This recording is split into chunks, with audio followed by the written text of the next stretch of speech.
Well, there's some fresh data out today on inflation and the everyday prices that Canadians pay. We will rapidly drive prices down and make America affordable. Silicon Valley Bank has collapsed and federal regulators have taken control. Trying to stem any sort of contagion effect. Impacting tech startups, leaving customers in limbo. Raising concerns about the broader economy. And it shows that groceries are getting more expensive more quickly. When most people think about inflation, they think about prices. Groceries getting more expensive, gas costing more at the pump, rent going up every year, the cost of living rising steadily, squeezing household budgets. That's real and it matters. But here's what that surface level understanding misses. Inflation doesn't just make things more expensive. It quietly changes who wins and who loses. And most people don't see it happening until it's too late. Inflation isn't just a number, 2%, 5%, 8%. It's not just the rate at which prices rise. Inflation is a redistribution mechanism. It shifts wealth, reshapes incentives, and alters opportunity, often in ways that are invisible until you know where to look. It affects wages, which lag behind rising costs. It affects savings, which lose value silently over time. It affects assets, which appreciate unevenly. And it affects access, who can buy a home, who can invest, who falls further behind. Here's the reframe. Inflation is less about prices and more about timing and positioning. The question isn't just, how high is inflation? The real question is, where are you when it hits? To understand inflation's hidden costs, you need to understand how inflation actually spreads through an economy. It doesn't hit everyone at the same time.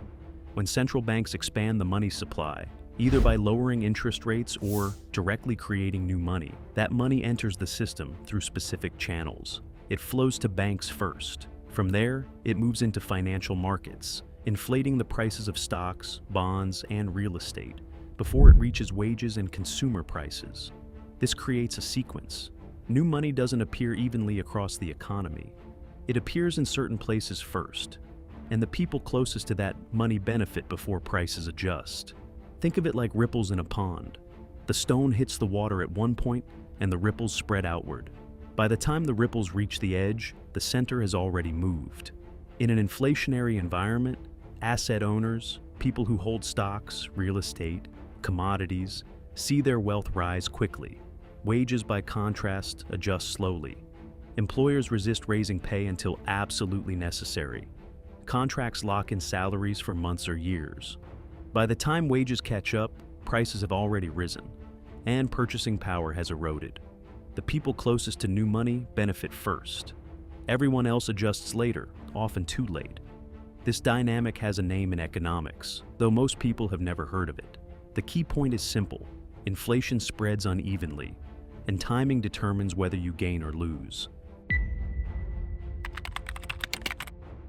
The most familiar cost of inflation is the loss of purchasing power. $1 today buys less tomorrow. Over time, your money buys fewer goods and services.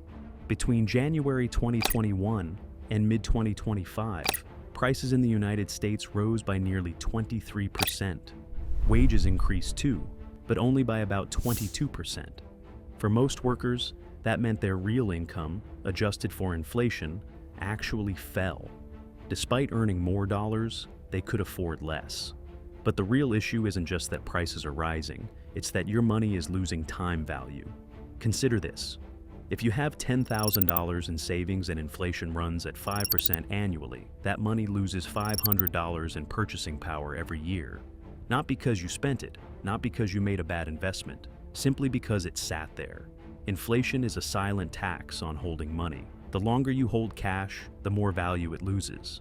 And for people living paycheck to paycheck, people who can't invest in assets or move money into inflation-protected investments, that erosion is relentless. The hidden cost here isn't just higher prices. It's that time works against you when inflation is high. Waiting becomes expensive. Delaying a purchase means paying more later.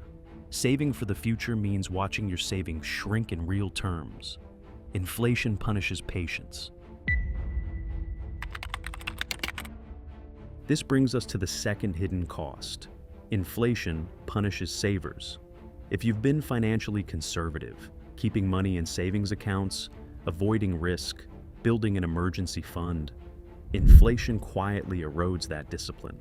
During periods of high inflation, interest rates on savings accounts often lag far behind the inflation rate. You might earn 1 or 2% interest, while inflation runs at 5 or 6%. Your account balance grows nominally, but your purchasing power falls. This creates an uncomfortable reality. Doing the safe thing can actually make you poorer. Compare two people. One holds cash in a savings account.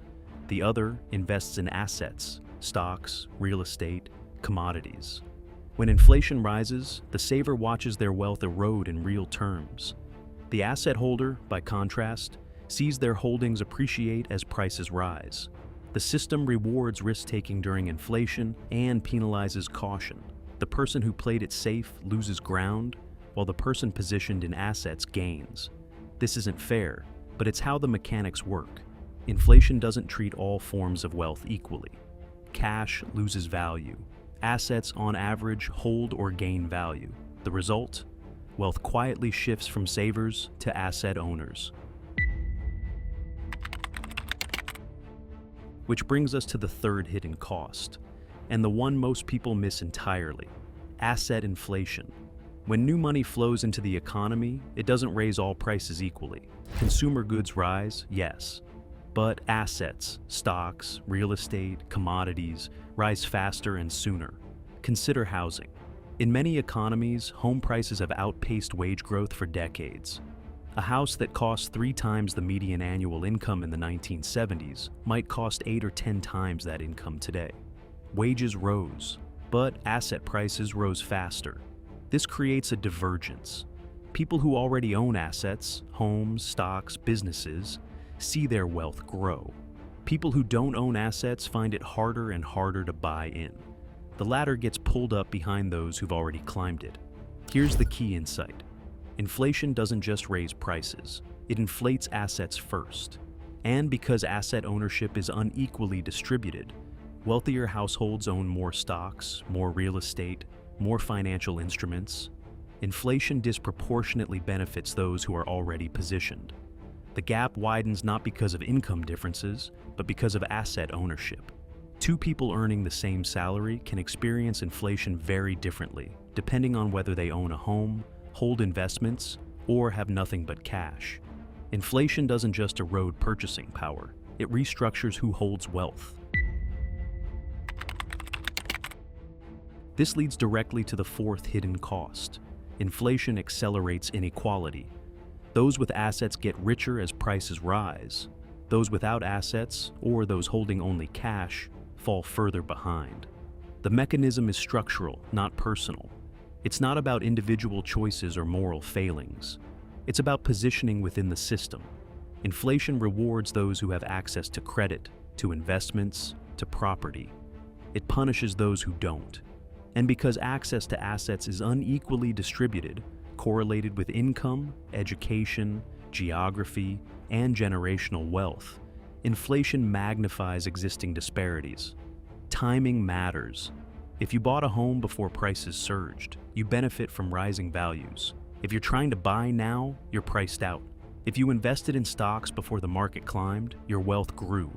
If you're just starting to save, you're entering at a disadvantage. Access matters.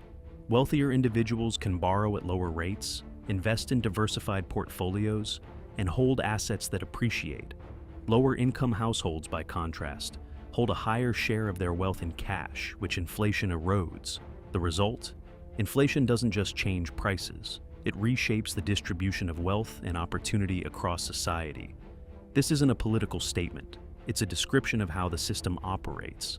Inflation, by its nature, advantages those already positioned and disadvantages those trying to catch up. But inflation's impact goes beyond wealth distribution. It changes behavior. When money loses value over time, people adjust. They spend faster, knowing that waiting means paying more.